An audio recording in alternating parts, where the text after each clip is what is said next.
സാറേ, ട്രിവാൻഡ്രം സെൻട്രൽ പലതുകൊണ്ടും വളരെ യുണീക്കായിട്ടൊരു മണ്ഡലമാണ്. എനിക്കൊന്ന് അതിൻ്റെ ഒരു ഭാഗം പിന്നെ ഈ പൂന്തറ ആ ഭാഗം അടക്കം വരുന്ന സ്ഥലമാണെന്നാണ് എനിക്ക് തോന്നുന്നത്. അവിടെ എന്തായാലും ഇപ്രാവശ്യം മത്സരിക്കുന്നത് കൗതുകമുള്ള ഒരു മത്സരമാണ്. ഒന്ന് ബി.ജെ.പിയുടെ സ്ഥാനാർത്ഥി കരമന ജയനാണ്. മറ്റൊന്ന് UDFൻ്റെ സ്ഥാനാർത്ഥി CP ജോണാണ്. CP ജോൺ ഒരു ബുദ്ധിജീവി എന്നൊക്കെ ഉള്ള നിലയിൽ പരക്കെ അറിയപ്പെടുന്ന ഒരാളാണ്. മറ്റൊന്ന് സുധീർ കരമന, ഒരു സിനിമാ നടനാണ്.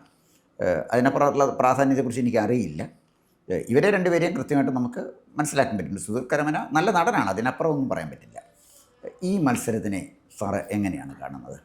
നമ്മൾ ഈ തിരഞ്ഞെടുപ്പ് എന്ന് പറയുന്നത് ഇന്ത്യയിലെ ജനാധിപത്യത്തിൻ്റെ ഉത്സവമാണ്. അങ്ങനെ പറയുമ്പോൾ തന്നെയും ജാതിയും മതവും മതപരമായ സ്വാർത്ഥതയും എല്ലാം തിരഞ്ഞെടുപ്പുകളെ സ്വാധീനിക്കാറുമുണ്ട്. തിരുവനന്തപുരം നഗരത്തിൽ ഈ ജാതി പരിഗണനയും മതപരിഗണനയും ഏറ്റവും കൂടുതൽ സട്ടിലല്ലാതെ മറ്റുള്ളിടത്തും ഉണ്ട്. അത് വളരെ സൂക്ഷ്മമായിട്ടായിരിക്കും.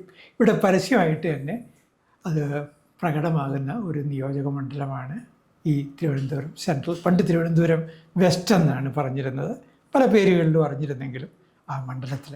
അതിന് കാരണം അവിടെ ഒരു നീണ്ട കടൽ തീരമുണ്ട്. ആ കടൽ തീരത്തെ ജനങ്ങൾ ഒരു കടലുമായിട്ട് മത്സരിക്കുന്ന ആളുകളാണ്. ചില പരുക്കൻ യാഥാർത്ഥ്യങ്ങളുമായിട്ട് നിത്യേന ഏറ്റുമുട്ടുന്നവരാണ്. അവരുടെ സ്വഭാവത്തിലും അതുപോലെ തന്നെ ആ പരുക്കൻ വ്യക്തിത്വം കാണും. ഞാനതിനെ നല്ല അർത്ഥത്തിലും അതിൻ്റെ നല്ലതല്ലാത്ത അർത്ഥത്തിലും ഉൾക്കൊണ്ടുകൊണ്ട് തന്നെ പറയുകയാണ്. അതുകൊണ്ട് അവിടെ ഞാൻ കണ്ട ഒരു പ്രധാനപ്പെട്ട, ഞാൻ അവിടുത്തെ സ്ഥാനാർത്ഥികളിൽ ആർക്കാണ് മുൻതൂക്കം എന്നുള്ളത്, അവിടെ ഒരു സ്ഥാനാർത്ഥിക്ക് ഇപ്പോഴേ മുൻതൂക്കമുണ്ട്. എനിക്ക് നേമം നിയോജക മണ്ഡലത്തിൽ ഇപ്പോഴും നെഞ്ചത്ത് കൈവച്ചുകൊണ്ട് ഒരു സ്ഥാനാർത്ഥി വളരെ മുന്നിലാണെന്ന് പറയാൻ കഴിയുന്നില്ല. അതുപോലെ തന്നെ വട്ടിയൂർക്കാവ് നിയോജക മണ്ഡലത്തിലും ഒരു സ്ഥാനാർത്ഥി മുന്നിലാണെന്ന് പറയാൻ കഴിയുന്നില്ല. ആളുകൾ തീരുമാനിച്ചിട്ടുണ്ടെങ്കിൽ പോലും ആ തീരുമാനം പ്രകടമായിട്ട് വന്നിട്ടില്ല, മാനിഫെസ്റ്റ് ചെയ്തിട്ടില്ല. എന്നാൽ വട്ടിയൂർക്കാവിലോ നേമത്തോ മാനിഫെസ്റ്റ് ചെയ്തിട്ടില്ലാത്ത ആ ഒരു വികാരം തിരുവനന്തപുരം സെൻട്രൽ വന്നിട്ടുണ്ട്. അതാരാണെന്ന് ഞാൻ പിന്നീട് വഴിയേ പറയാം. ഇനി നമുക്ക് 3 സ്ഥാനാർത്ഥികളിലേക്ക് നമുക്ക് കടക്കാം. ഏറ്റവും പിന്നിലായിട്ട് സഞ്ചരിച്ചുകൊണ്ടിരിക്കുന്നത് സുധീർ കരമനയാണ്. അത് കാരണം എന്താണെന്ന് വെച്ചാൽ, സുധീർ കരമനയെ മുമ്പാരും കേട്ടിട്ടില്ല. സാമൂഹ്യ പ്രവർത്തന രംഗത്ത് അറിയപ്പെടുന്ന ഒരാളല്ല.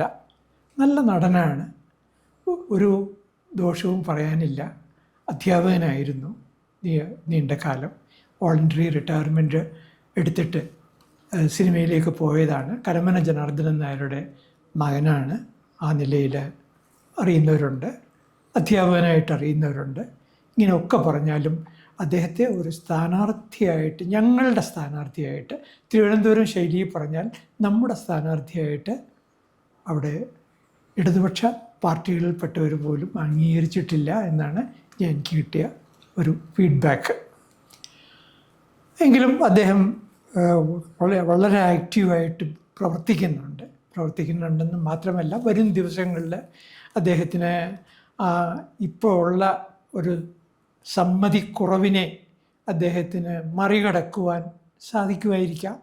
ഞാൻ അങ്ങനെയൊന്നും പറയാൻ ആളല്ല. ഏതായാലും കാത്തിരുന്ന് കാണാം. പിന്നെ രണ്ടാമത്തെ ഈ സ്ഥാനാർത്ഥി എന്ന് പറയുന്നത് കരമന ജയനാണ്.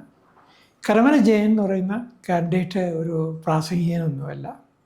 അങ്ങനെ ഒരു BJPയിൽ തന്നെ പല തട്ടിലുള്ള നേതാക്കന്മാരുണ്ട്. ഇത് അങ്ങനെയല്ല, ഒരു ഓർഗനൈസറാണ്. ഒരു വരച്ച വരയിലൊക്കെ അണികളെ അണിനിരത്തുവാൻ കഴിഞ്ഞിട്ടുള്ള ആളാണ്. മാത്രമല്ല, അദ്ദേഹം മുൻ തിരഞ്ഞെടുപ്പുകളിലൊക്കെ തിരുവനന്തപുരത്തെ സബർബ് ആയിട്ടുള്ള മണ്ഡലത്തിലൊക്കെ മത്സരിക്കുകയും പരാജയപ്പെടുകയും ചെയ്തിട്ടുള്ള ആളാണ്. എന്നാൽ കോർപ്പറേഷനിൽ, വാർഡുകളിൽ അദ്ദേഹം തുടർച്ചയായിട്ട് വിജയിക്കുന്നുണ്ട്. തുടർച്ചയായിട്ട് വിജയിക്കുന്നുണ്ടെങ്കിൽ പോലും കോർപ്പറേഷനിലെ ഒരു സാമാജികൻ എന്ന നിലയിൽ അങ്ങനെ ഒരു സഭാ നേതാവായിരുന്നു അദ്ദേഹം BJPയുടെ. പക്ഷേ സഭാ നേതാവ് എന്ന നിലയിൽ അദ്ദേഹം അങ്ങനെ ഒരു കോൺട്രിബ്യൂഷൻ, സംഭാവന നൽകിയതായിട്ട് ആരും പറയില്ല. ഇപ്പോൾ അദ്ദേഹത്തിന് അങ്ങനെ ഒരു ഭരണപരമായിട്ടുള്ളൊരു പദവിയും ലഭിച്ചിട്ടുമില്ല. അദ്ദേഹം ഏതായാലും മത്സര രംഗത്ത് വളരെ സജീവമാണ്. BJPയുടെ പ്രവർത്തകരൊക്കെ അദ്ദേഹത്തിന് വേണ്ടി വളരെ ആത്മാർത്ഥമായിട്ട് പ്രവർത്തിക്കുന്നുണ്ട്. മൂന്നാമത് UDFൻ്റെ സ്ഥാനാർത്ഥി എന്ന് പറയുന്നത് CP ജോണാണ്. നമുക്കറിയാം CP ജോണിൻ്റെ പാർട്ടി എന്ന് പറയുന്നത് കേരളത്തിലെ ഈ UDFലെ ഏറ്റവും ദുർബലമായ പാർട്ടിയാണ്. അല്ലെങ്കിൽ ദുർബലമായ പാർട്ടി ഫോർവേഡ് ബ്ലോക്കാണ് ഏറ്റവും ദുർബലം. കൊല്ലത്ത് എത്രയാണ് 1 ഡസൻ അംഗങ്ങളോ മറ്റോ ഉണ്ടാവാം, അതിൽ കൂടുതലൊന്നും ഉള്ളതായിട്ട് എനിക്ക് തോന്നിയിട്ടില്ല. സെക്രട്ടേറിയറ്റിലൊക്കെ ചിലപ്പോൾ 10-24 പേര് വന്ന് സമരം ചെയ്യുന്നതൊക്കെ കണ്ടിട്ടുണ്ടെങ്കിൽ പോലും ഫോർവേഡ് ബ്ലോക്ക് കേരള രാഷ്ട്രീയത്തിൽ ഒന്നുമല്ല. തമിഴ്നാട് രാഷ്ട്രീയത്തിലായിരുന്നു അത്. വാസ്തവത്തിൽ ഒരു ജാതി, ഒരു കാസ്റ്റിൽപ്പെട്ട ആളുകൾ, അതിൻ്റെ പഴയ നേതാജി സുഭാഷ് ചന്ദ്രബോസിൻ്റെ അനുയായിയായിട്ട് സിംഗപ്പൂരിൽ പ്രവർത്തിച്ചിരുന്ന ആളായിരുന്നു അദ്ദേഹം. അദ്ദേഹത്തിൻ്റെ തിരിച്ച് നാട്ടിൽ വന്നതിന് ശേഷം അദ്ദേഹം ഫോർവേഡ് ബ്ലോക്കിനെ വളരെ ഒരു സംഘടനയായിട്ട് മാറി. അദ്ദേഹത്തിൻ്റെ മരണശേഷം അവരെല്ലാം തന്നെ ഈ ഫോർവേഡ് ബ്ലോക്കിനോട് യാത്ര പറഞ്ഞിട്ട് പുതിയ ഒരു രാഷ്ട്രീയ കക്ഷിയിലേക്ക് പോവുകയും ചെയ്തു. ഫോർവേഡ് ബ്ലോക്ക് തെക്കേ ഇന്ത്യയിലേ ഇല്ല, കേരളത്തിലും ഇല്ല. അപ്പോൾ ഫോർവേഡ് ബ്ലോക്കിൻ്റെയും അതുപോലെ തന്നെ CMP എന്ന് പറയുന്ന പാർട്ടി, അതിനും തിരുവനന്തപുരത്ത് അങ്ങനെയല്ല, ഒരു 10 അനുയായികളൊക്കെ ഉണ്ട്, പക്ഷെ ഒരു വലിയ ശക്തിയൊന്നുമല്ല. പക്ഷേ CP ജോൺ എന്ന് പറയുന്ന വ്യക്തി കേരള നിയമസഭയിൽ ഒരു അംഗമായി വരണം എന്ന് ആഗ്രഹിക്കുന്ന ഒരു എലീറ്റ് ക്ലാസ് തിരുവനന്തപുരത്തുണ്ട്.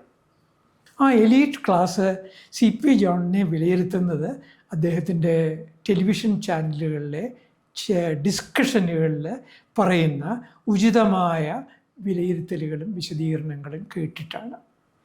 മാത്രമല്ല ഒരു ഒരു ഒരു UDFന് തന്നെ ഒരു തിരുത്തൽ ശക്തിയാകാൻ പോലും കഴിയുന്ന ഒരു നേതാവായിട്ട് അദ്ദേഹത്തെ കാണുന്നവരുണ്ട്. ചുരുക്കം പറഞ്ഞാൽ രാഷ്ട്രീയേതരമായ വോട്ടുകൾ CP ജോണിന് കിട്ടാനുള്ള സാധ്യതകളുണ്ട്.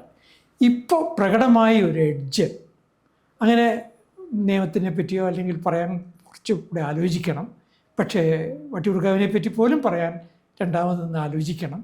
ഇവിടെ തിരുവനന്തപുരം ഈ പറയുന്ന സെൻട്രൽ നിയോജക മണ്ഡലത്തിൽ എഡ്ജുണ്ട്. ഈ എഡ്ജ് തുടർന്നുള്ള ദിവസങ്ങളിൽ നിലനിർത്തിക്കൊണ്ടുപോകുവാൻ UDFന് കഴിയുമോ, അല്ലെങ്കിൽ എത്ര കണ്ട് കഴിയും, ഇതിനെയൊക്കെ ആശ്രയിച്ചിരിക്കും അന്തിമമായ ഫലം. സാർ, ഇതിനകത്ത് സാർ പറഞ്ഞ പോലെ കരമന ജയന് കോർപ്പറേഷനിൽ ഒതുങ്ങി നിന്ന ഒരാളാണ്. കോർപ്പറേഷൻ അപ്പുറത്ത് കരമന ജയന് എന്നുള്ളൊരു നേതാവിൻ്റെ ഒരു പ്രാധാന്യം പൊതുസമൂഹത്തിൽ, കേരളത്തിലെ പൊതുസമൂഹത്തിൽ എസ്റ്റാബ്ലിഷ് ചെയ്യാൻ അദ്ദേഹത്തിന് പറ്റിയിട്ടില്ല. BJP പല നേതാക്കന്മാർക്കും അത് കഴിഞ്ഞിട്ടുണ്ട്. പേരൊന്നും ഞാൻ എടുത്ത് പറയുന്നില്ല. ചിലർ കേരളം പരക്കെ അറിയപ്പെടുന്ന നല്ല പ്രാസംഗികന്മാരെ, ചിന്തകരൊക്കെ BJPയിലുണ്ട്. ചുരുക്കം വിരലിലെണ്ണാവുന്ന ആളുകളെ ഉണ്ടെങ്കിൽ പോലും. പക്ഷേ CP ജോൺ അങ്ങനെയല്ല. CP ജോണിനെ കേരളത്തിൽ എല്ലാവർക്കും അറിയാം. പിന്നെ സാറ് പറഞ്ഞ പോലെ ടെലിവിഷൻ ചർച്ചയിൽ വരുന്നു എന്ന് മാത്രമല്ല, തൻ്റെ സംസ്കാരത്തിന് യോജിക്കാത്ത ഒരു വാക്ക് പോലും CP ജോൺ പറയില്ല. CP ജോൺ കമ്മ്യൂണിസ്റ്റുകാരനായിരുന്നല്ലോ പഴയ. MV രാഘവൻ്റെ അനുയായിയുമാണല്ലോ. ഇപ്പോഴത്തെ കമ്മ്യൂണിസ്റ്റുകാർ ചാനൽ ചർച്ചയിൽ വരുന്നവർ ഉപയോഗിക്കുന്ന വാചകങ്ങൾ ഒക്കെ കേൾക്കുമ്പോൾ അവിടെയാണ് നമ്മൾ CP ജോണിനെ തട്ടുന്നത് കമ്പയർ ചെയ്യുന്നത്. CP ജോൺ വളരെ കൃത്യമായി പഠിച്ച് പറയുന്ന ഒരാളാണ്. പ്ലാനിംഗ് ബോർഡ് മെമ്പറായിരുന്നു. പിന്നെ CP ജോണിൻ്റെ സംസാരങ്ങളിലൊക്കെ വ്യക്തമായൊരു ഒരു മെസ്സേജ് തരാൻ പറ്റും ഏത് ചർച്ചയിൽ പങ്കെടുത്താൽ. കേരളത്തിൻ്റെ വികസനത്തിനെക്കുറിച്ച് കൃത്യമായ കാഴ്ചപ്പാടുള്ള ആളാണ് CP ജോൺ. അപ്പോൾ CP ജോണിന് സ്വാഭാവികമായി സാർ പറഞ്ഞതുപോലെ പൊതുസമൂഹം അവരുടെ വോട്ട് ആർജിക്കാൻ ക്വാളിറ്റിയുള്ളൊരു നേതാവാണ് CP ജോൺ എന്നുള്ളതാണ് അദ്ദേഹത്തിന് എന്നൊരു പ്ലസ് പോയിൻ്റ്. 2, സാറ് മുമ്പ് സൂചിപ്പിച്ചതുപോലെ അതിശക്തമായ ഭരണവിരുദ്ധ വികാരം തിരുവനന്തപുരത്തുണ്ട്. അതെങ്ങനെ വരും നമുക്ക് പറയാൻ കിട്ടില്ല. കാരണം സർക്കാർ ജീവനക്കാരും പെൻഷൻകാരും കേരളത്തിൽ ഏറ്റവും കൂടുതൽ താമസിക്കുന്ന കോൺസ്റ്റിറ്റ്യുവൻസി തിരുവനന്തപുരത്തുള്ള കോൺസ്റ്റിറ്റ്യുവൻസികളിലാണ്. ശമ്പള കുടിശ്ശിക, DA കുടിശ്ശിക, പെൻഷൻ, ഇതിലെല്ലാം ഗവൺമെൻറ് കാണിച്ച ക്രൂരതയെന്ന് ഞാൻ പറയാൻ പറ്റുള്ളൂ. കപടമോഹം, കാണിച്ചത്. അപ്പോൾ ഇതോട് പറയുന്നതൊന്നും പ്രവർത്തിക്കുന്നത് മറ്റൊന്നും. ഇപ്പം NGO യൂണിയന് വേണമെങ്കിൽ പറയാം. പിന്നെ ബൂർഷ്വായുടെ നമ്മുടെ ഫാസിസ്റ്റ് DA അവിടെ ഭരിച്ചുകൊണ്ടിരിക്കുന്നത് ഡൽഹിയിൽ.